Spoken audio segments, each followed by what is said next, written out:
Buenas tardes, mi nombre es Israel Granados Espinosa y el día de hoy les voy a contar todo lo relacionado con el imperio de Iturbide, apoyándome de este gabinete de curiosidades. Bueno, al imperio de Agustín de Iturbide también se le llama el primer imperio mexicano. Este fue un gobierno liderado por el militar Agustín de Iturbide, que a continuación les voy a contar quién es. Este fue un militar del ejército realista, pero luego los traicionaría y sería uno de los principales pilares para que se consiguiera la independencia, siendo la cabeza del ejército trigarante y junto a Vicente Guerrero, creador del Plan de Iguala. Y en este plan se estableció a México como un país independiente y como una monarquía parlamentaria. Debía ser liderada por una autoridad española, y el Congreso eligió a Iturbide como primer emperador de México, nombrándolo y coronándolo Agustín I. Esto, como lo ven, son los tratados de Córdoba que establecían la independencia de México, aunque de manera no oficial. Bueno, les hablaré acerca del territorio de México durante el imperio de Agustín de Iturbide. En este lapso de tiempo, México tuvo su mayor extensión geográfica, debido a que se anexaban provincias que se habían declarado independientes de España simultáneamente con México.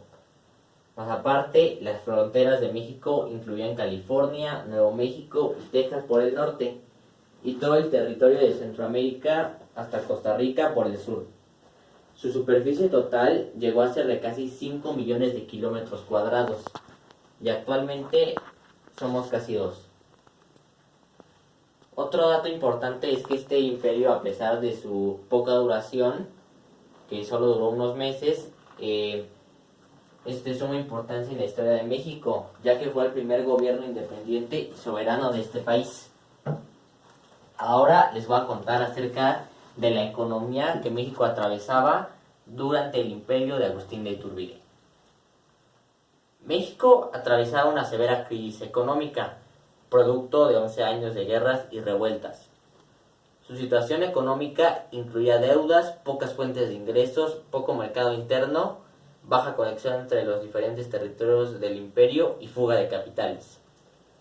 Las actividades económicas en las que México se había destacado en la época colonial, que eran la agricultura y la minería, estaban en crisis.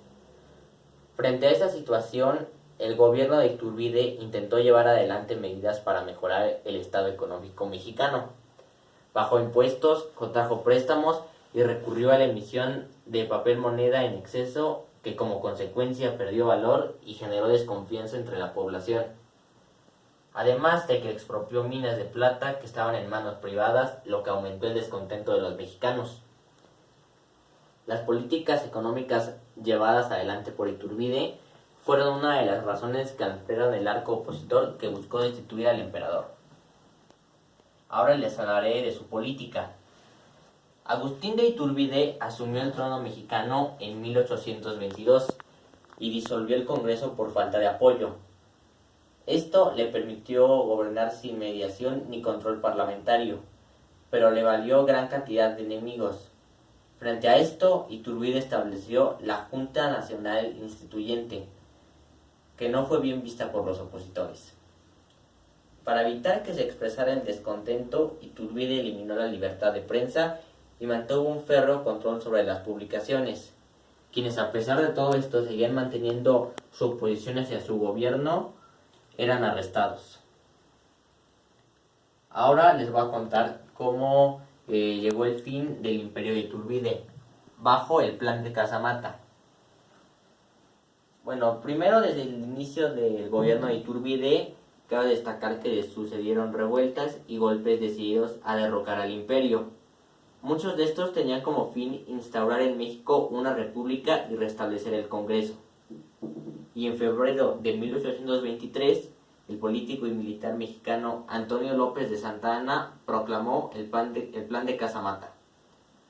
Este era un documento en el que se establecía que el Estado mexicano no sería ya más una monarquía, sino más bien una república, y la consecuente reinstauración del Congreso. Con el apoyo de militares como Vicente Guerrero, Nicolás Bravo, José Antonio de Echavarri y Luis Cortázar, se concretó el golpe de Estado e Iturbide abdicó. Más tarde, en 1823, Iturbide y su familia fueron exiliados en Italia y los territorios centroamericanos mencionados anteriormente se independizaron de México.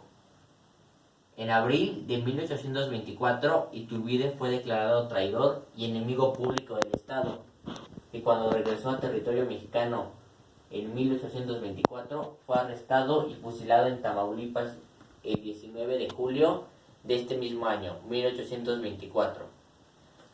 Bueno, aparte les voy a mostrar cuando lo coronan a Iturbide como emperador.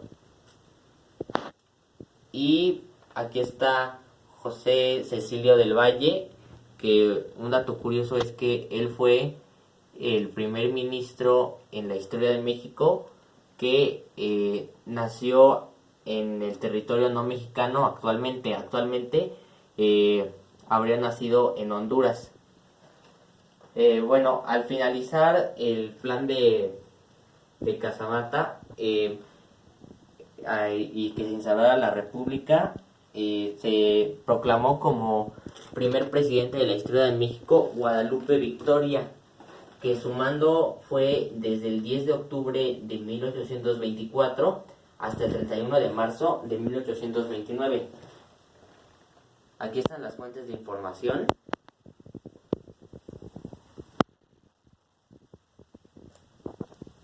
Y muchas gracias por su atención.